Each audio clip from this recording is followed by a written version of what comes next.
செந்தமிழ் உரைகள் நேயர்களே வணக்கம். நான் மனோ சேவியர் மணற்பாடு. அர்த்தம் இல்லாத தமிழ், ஆனால் பொருள் நிறைந்தது தமிழ் என்பது இன்றைய தலைப்பு. அர்த்தம் என்னும் சொல்லை செந்தமிழ் உரைகளில் உரைத்து உண்மை காணலாம் வாருங்கள்.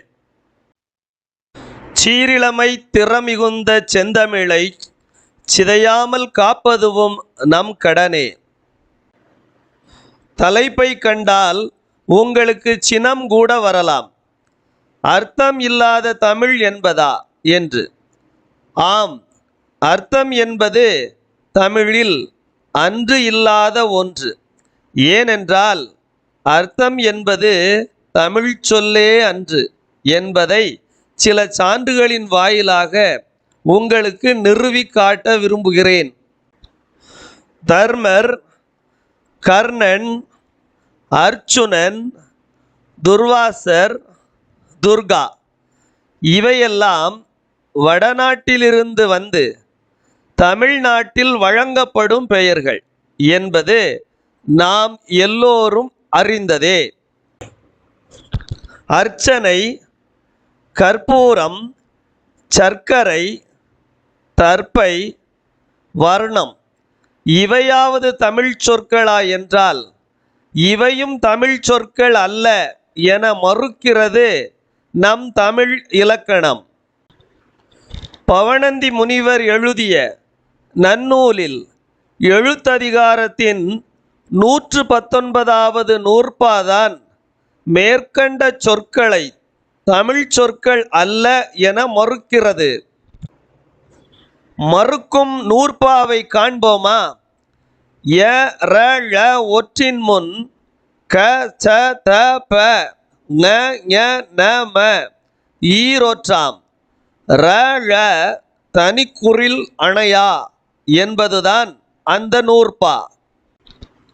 அந்த நூற்பாவில் 2 சட்டங்கள் சேர்ந்து வந்துள்ளன. இரண்டாவது சட்டம் ர ழ தனிக்குறில் அணையா என்பது ஆகும்.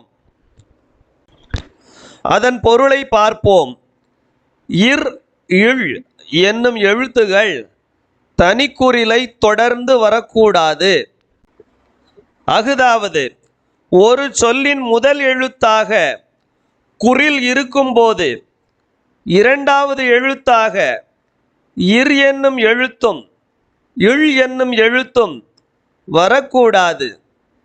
அவை இரண்டும் தனி நெடிலுக்கு பின் வரலாம். அர்ச்சனை என்பது வேற்று மொழி சொல். தமிழுக்குள் அது வரும்போது தமிழாக மாற முடியாதுதான். ஆனால் தமிழ் சொல் போலவாவது தோன்ற வேண்டாமா? என்ன செய்யலாம்? அர்ச்சனை என்ற சொல்லில் தனிக்குறிலான ஆவை தொடர்ந்து இர் வந்துள்ளதே, இதை தமிழ் இலக்கணம் ஏற்றுக்கொள்ளாதே. அந்த இரண்டாம் எழுத்து இருடன் ஒரு ஊ என்னும் எழுத்தை சேர்த்துவிட்டால் இலக்கணம் தவறாது. எனவே அர் என்பதுடன் ஒரு உகரத்தை சேர்த்து அருச்சனை என்று மாற்றி தமிழ் ஏற்றுக்கொண்டது. அருச்சனை போலவே கருப்பூரம், சருக்கரை, தருப்பை, வருணம் என உகரம் கூட்டியவுடன் தமிழ் இலக்கணம் எதிர்ப்பு காட்டவில்லை. வடசொற்கள் தாமே இப்படியே இருக்கட்டும் என்று தமிழ் அவற்றை அணைத்து கொண்டது. மலையாள திரைப்பட நடிகையருள் ஒருவர் உர்வசி. உர்வசி என்பது வடமொழி சொல். தமிழ்நாட்டிற்கு அவர் நடிக்க வந்தபோது அவரது பெயர் ஊர்வசி என்று மாற்றப்பட்டது. ஏனென்றால் தமிழ் இலக்கண சட்டம் அப்படி இருக்கிறது. ஒன்று, உர்வசியில் உள்ள உ என்ற குறிலை நெடிலாக மாற்ற வேண்டும், அல்லது இர் என்னும் எழுத்தை ரு ஆக மாற்ற வேண்டும். அதனால் உர்வசியானது ஊர்வசி என்றும் உருப்பசி என்றும் எழுதப்பட்டு வருகின்றது. இனி அர்த்தத்திற்கு வருவோம். அர்த்த என்பது ஒரு சம்ஸ்கிருத சொல். சம்ஸ்கிருதத்தில் அர்த்த என்பது இரண்டு வகையாக உள்ளது. ஒன்று அர்த்த, மற்றொன்று அர்த்த.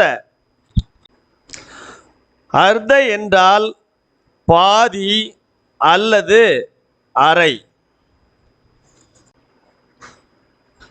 அர்த்த ராத்திரி பாதி இரவு, அர்த்த சந்திரன் அரை நிலவு, அர்த்த நாரி ஒரு பாதி பெண். இன்னொன்று அர்த்த, இது பொருளை குறிக்கும்.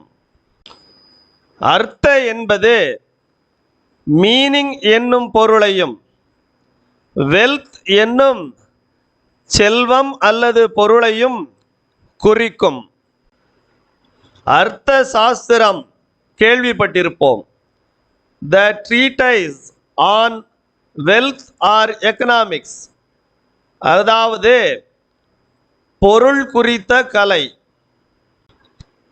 புருஷார்த்தம் என்று வடமொழி கூறுவன 4.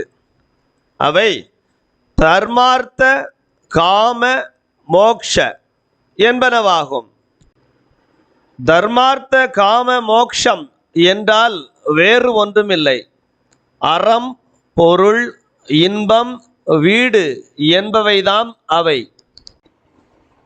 இவ்வாறாக வடமொழி சொற்கள் அர்த்தம் அர்த்தம் என்று ஒலித்தாலும் அவை தமிழில் அர்த்தம் என்று பொதுவாகத்தான் ஒலிக்கின்றன. 2 பொருள்களையும் தருகின்றன. படித்தவரோ படிக்காதவரோ அனைவரும் பெரும்பாலும் மீனிங் என்னும் பொருளிலேயே அர்த்தத்தை பயன்படுத்துவதை காணலாம். அர்த்தமில்லாத பேச்சு, புது புது அர்த்தங்கள், வாழ்வதில் அர்த்தம் இல்லை என பொதுவாக வழங்குதலை கேட்டிருப்போம்.